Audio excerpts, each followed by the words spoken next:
Alors, chers participants à cette formation, bonjour, bonsoir, quelle que soit l'heure que vous recevez le lien. Alors, je suis toujours M. Tiba, donc je reviens rapidement pour des questions que je n'ai pas pu recenser toutes les questions, mais quand même, je vais passer rapidement aux différentes réponses, aux différentes questions. Alors, je vois que quelqu'un d'autre a posé la question des moyens. C'est vrai, partout, il se pose des problèmes de moyens. Vous faites des formations, vous ne recevez pas de moyens, mais il ne faut pas se décourager. Gandhi disait la pire des erreurs, c'est le découragement. Il ne faut jamais se décourager. Et donc, il faut d'abord compter sur soi-même. Essayez de vous organiser en groupe de 4, de 5, de 6. Essayez de commencer à se donner des objectifs, un petit montant, qui permettra déjà, avec un groupe restreint, si chacun donne d'ici 3 mois, chacun fait 25 000 francs, 30 000 francs. Donc vous allez voir que vous allez avoir un petit soutien qui vous permettra déjà d'avancer. L'objectif, c'est d'avancer de sorte que vous puissiez déjà commencer. Alors, les moyens viendront, je pense, avec l'UGS, il y aura beaucoup d'activités qui vont être organisées pour que, justement, les bailleurs de fonds, les organismes de financement puissent venir vous accompagner. Et je le souhaite bien. Serge qui demande la différence entre part et action.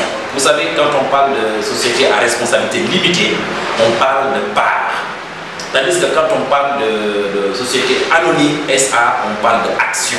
C'est des actions qu'on pourra vendre, c'est juste que c'est des sociétés qui se diffèrent. Là, on parle d'action et de l'autre côté, on parle de part.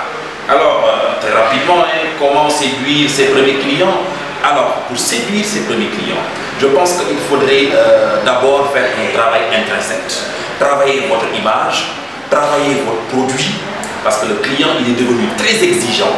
Le client sait que la demande est très inférieure à l'offre, et donc il est exigeant, et le client, il est roi. Et donc, il exige qu'on lui fasse, qu'on lui vende la meilleure des qualités, le meilleur des produits, avec une prestation extrêmement intéressante. Ça veut dire qu'il vous faut avec non seulement le produit qui a de la qualité, mais avec une démarche de fond et de forme. Et donc, il vous faut, comme je l'ai dit, un produit qui a de la qualité. Si on y joint une bonne image, on ne perd pas de temps pour vendre le produit. Yaya, comment maximiser nos chances de réaliser nos projets? Oui, maximiser vos chances de réaliser vos projets. Il vous faut être sérieux. Il vous faut compter sur vos forces. Essayez de travailler vos faiblesses. Essayez de travailler avec des partenaires sérieux. Essayez d'avoir des amis qui vous permettent de surpasser vos objectifs. Je pense que dans un premier temps, il vous faut savoir ce que vous voulez vendre. Le produit que vous avez, il doit être très bien fait, ou le service que vous voulez faire, il doit être très bien pensé. Et vous-même, vous devez aimer ce que vous voulez faire. Donc, j'avais donné des conseils par rapport à ça. L'autre chose, c'est qu'il faut très bien identifier votre cible.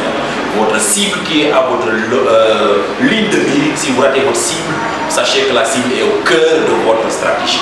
Et donc, travaillez votre intérieur, travaillez votre image et allez-y justement chercher le client qui est justement votre futur partenaire. Gaëtan, la conviction d'un bon entrepreneur. Mais écoutez, la conviction d'un bon entrepreneur, c'est d'aller au-delà de ses espérances, d'aller au-delà de ses compétences personnelles. Essayez justement de rêver. Parce que tout entrepreneur rêve. Et ce rêve se différencie d'un entrepreneur à un autre. Donc vous avez tous des objectifs, vous avez tous une histoire, vous avez traversé des histoires, vous avez traversé justement une vie qui est marquée par des épines. Donc à l'intérieur de vous-même, vous devez vous appuyer sur toutes ces erreurs, vous devez vous appuyer sur toutes ces difficultés, vous devez vous appuyer sur votre entourage pour pouvoir vous en sortir. Alors, les avantages qui se trouvent dans un GIE, qui ne se trouvent pas dans un autre. Alors, moi, ce que je vous conseillerais, c'est si vous êtes 2, 3, 4, c'est de mettre sur pied une SARL, une société à responsabilité limitée. Bon, d'autres peuvent vous conseiller d'autres types de sociétés. Moi, je vous conseillerais de créer une société à responsabilité limitée plutôt qu'à une entreprise individuelle, puisque lorsque vous voudriez justement déposer dans les appels d'offres, il vous faut avoir une société et non une entreprise individuelle. C'est là-bas où se trouve le sérieux. une entreprise sérieuse qui est reconnue, il vous faut quitter le cadre entreprise individuelle pour aller vers une société reconnue par justement l'État à travers le notaire. Alors, qu'est-ce que le développement personnel? Le développement personnel, c'est le développement de soi. C'est le développement de sa propre personne, de sa propre image, de sa propre vie, de tout ce que vous voulez faire.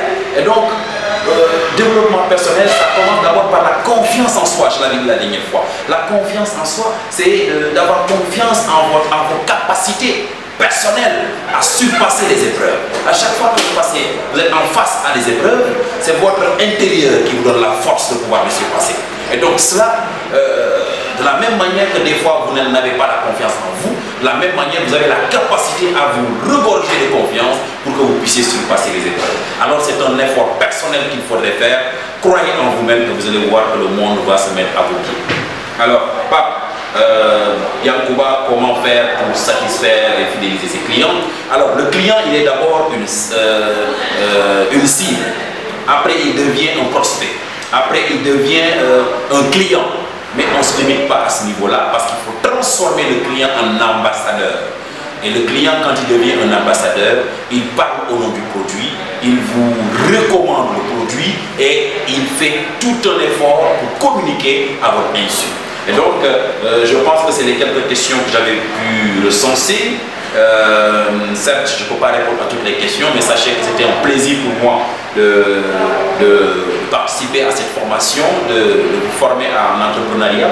Ce n'est pas toujours assez, d'autres professeurs viendront et je pense que ce qui reste maintenant, après avoir vraiment fait cette formation, c'est de s'organiser, c'est d'identifier des niches d'emploi, des niches de travail, des niches de projets et de commencer à s'y mettre.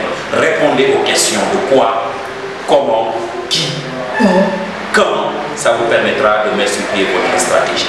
Alors, je pense qu'on est obligé de s'arrêter là, mais sachez qu'on demandera une restitution dans vos différents groupes WhatsApp. Et donc, je vous souhaite de passer une excellente soirée si ça, le lien vous trouve en soirée, et une excellente journée si ça vous trouve en pleine journée. Sachez qu'un bon entrepreneur, pour être à l'arrivée, il faut être au départ. Et le départ, c'est maintenant. Ciao.